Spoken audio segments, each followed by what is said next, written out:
I believe in the government of kindness.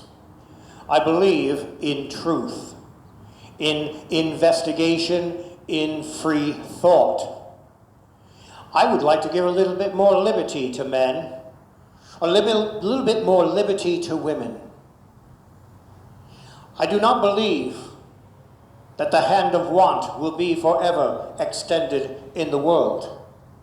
I do not believe that the prison will forever scar the ground.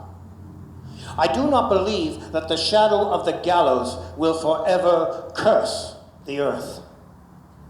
I do not believe that it will always be true that the men and women who work the hardest have the least to eat or the least to wear. I do believe that the day will come when liberty, morality, and justice, like the rings of Saturn, will surround the earth, that the world will be better, and that every true man and woman and every free man and woman will do what they can to hasten the coming of the religion of human advancement. I understand that for many thousands of years, the great questions of existence have been settled by religion. I understand that during all that time, men got their information from priests. I know that when India was supreme, they worshipped Brahma and Vishnu. And when Rome held in its hand the red sword of war, they worshipped Jove. And now our religion has swept to the top.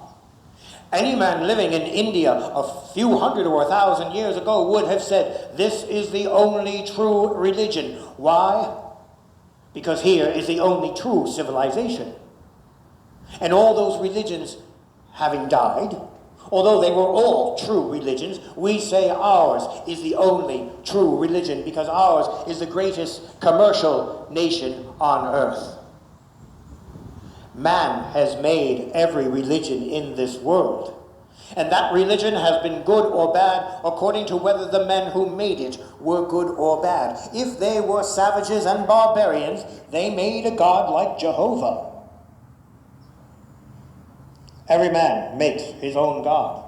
Every man worships his own god. Show me the god a man worships, and I will tell you what kind of man he is.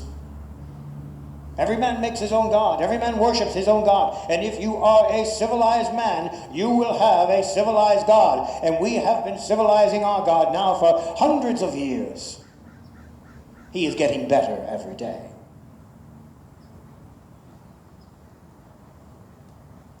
I know that many people believe that it is only in the Bible where one can find a true and perfect standard of morality.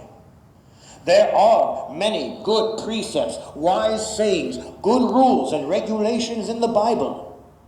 And these are mingled with bad precepts, foolish sayings, absurd rules, and cruel laws.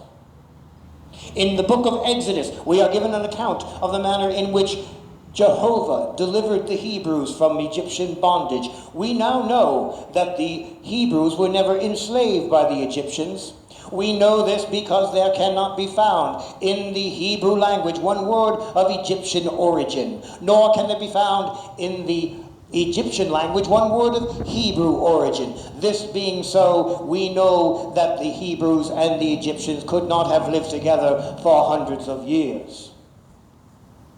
Certainly, Exodus was not written to teach morality. In that book, you cannot find one word against human slavery. As a matter of fact, Jehovah was a believer in that institution.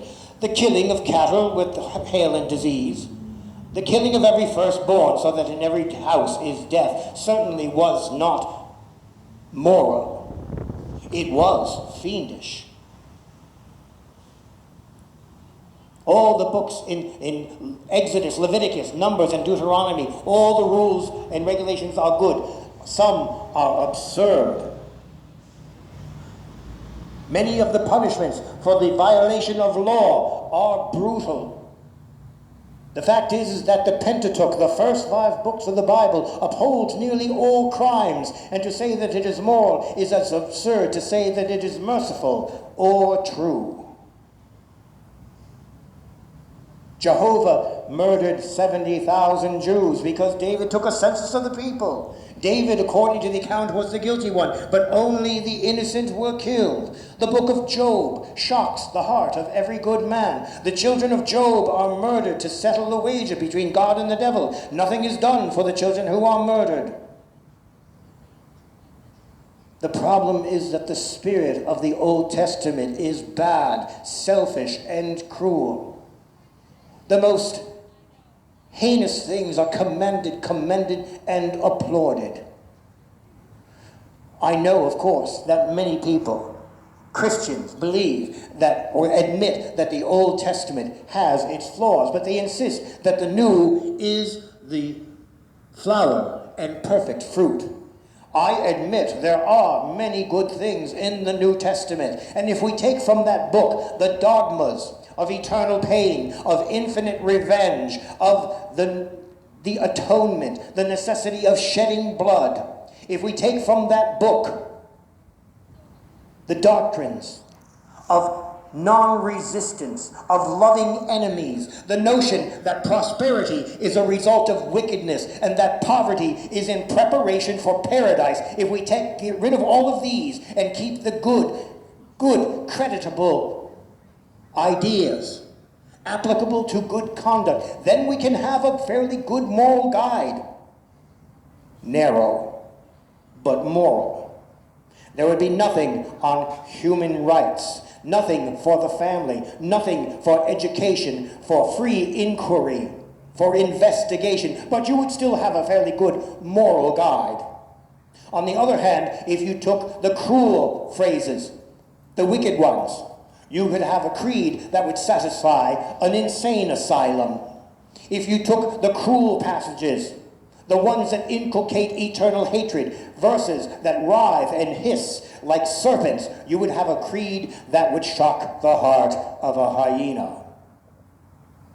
The Bible is not a good moral guide. Any man who follows all of its precepts will end his life in an insane asylum or a prison. These religions teach the slave virtues. They make inanimate things holy and falsehoods sacred.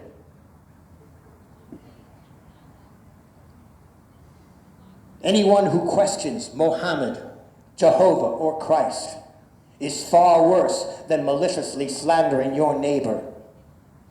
To doubt or question miracles is far worse than to deny known fact. These things subvert all natural concepts of virtue.